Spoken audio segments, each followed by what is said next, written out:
Hello दोस्तों, आज हम समझेंगे कि भारत का मैग्ना कार्टा किसे कहा जाता है और क्यों। यूपीएससी और यूपीपीसीएस चाहे अन्य किसी भी परीक्षाओं में, मुख्य परीक्षा में ये प्रश्न बहुत ही कॉमन है जो बार बार आता रहता है। अगर न भी आता है तो हमको ये जानना बहुत ही जरूरी है कि भारत का मैग्ना कार्टा किसे कहते हैं और क्यों कहते हैं। तो दोस्तों, भारत के संविधान के भाग 3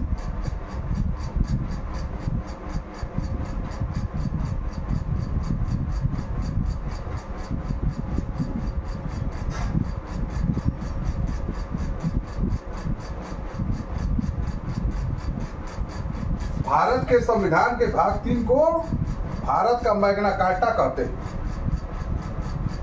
ये मैग्ना कार्टा, मैग्ना मतलब मैक्सिमम, बड़ा, बिग, और कार्टा मतलब एक चार्टर। दोस्तों, आपको बताना चाहेंगे कि जब हम लोगों का देश आजाद नहीं हुआ था, उससे पहले की ये बात है कि जो ब्रिटिश शासन था वो चार्टर के माध्यम से, संविधान जो है हर जगह एक किताब के रूप में उपलब्ध नहीं है। पहले ब्रिटेन के जो राजा महाराजा, जो महारानी वहाँ पे होती थी, जो भी जिस समय रहता था, वह चार्टर जारी करता था। चार्टर मतलब एक अभिलेख होता था जिसमें देश के नागरिकों के लिए संदेश या आदेश दिया करते थे। तो 1215 में ब्रिटेन के राजा ने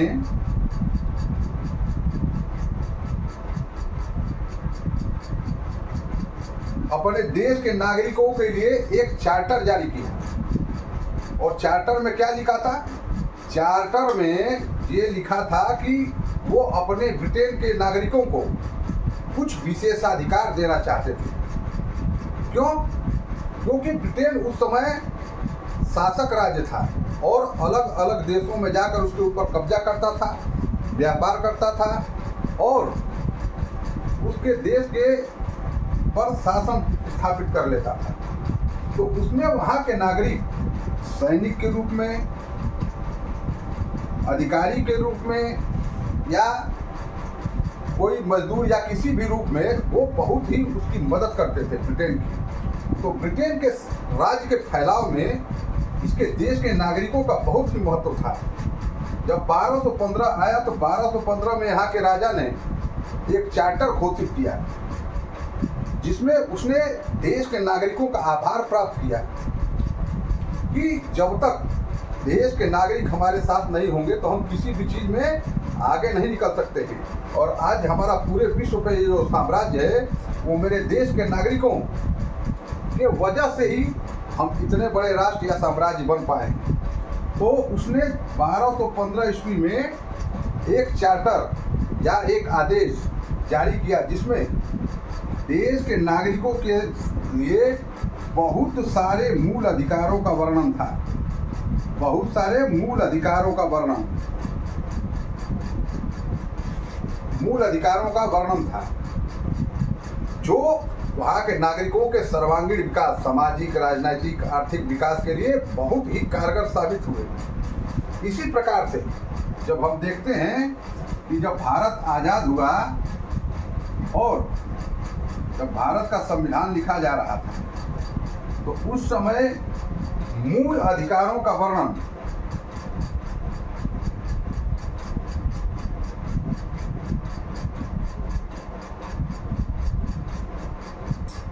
संविधान के भाग 3 में किया गया है।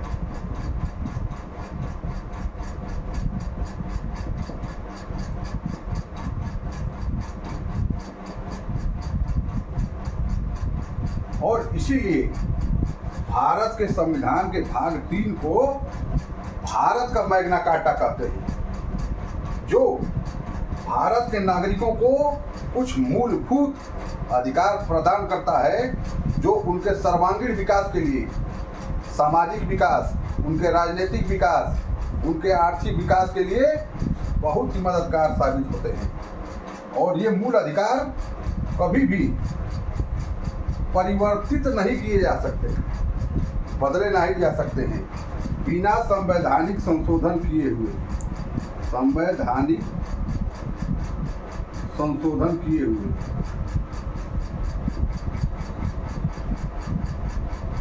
ठीक, तो आज हम जान चुके हैं कि भारत का मैग्ना कार्टा किसे कहते हैं। भारत का मैग्ना कार्टा संविधान के भाग 3 को कहते हैं। और क्यों कहते हैं? क्योंकि संविधान के भाग 3 के अंतर्गत भारतीय नागरिकों को कुछ विशेष मूल अधिकारों का वर्णन किया गया है। कुछ विशेष मूल अधिकार भारत के नागरिकों को दिए गए हैं, इसलिए उसको भारत का मैग्ना कार्टा कहते हैं। मैग्ना कार्टा इसलिए भी कहते हैं कि देश के जो मूल अधिकार दिए गए हैं उनका भाग 3 में बहुत ही विस्तृत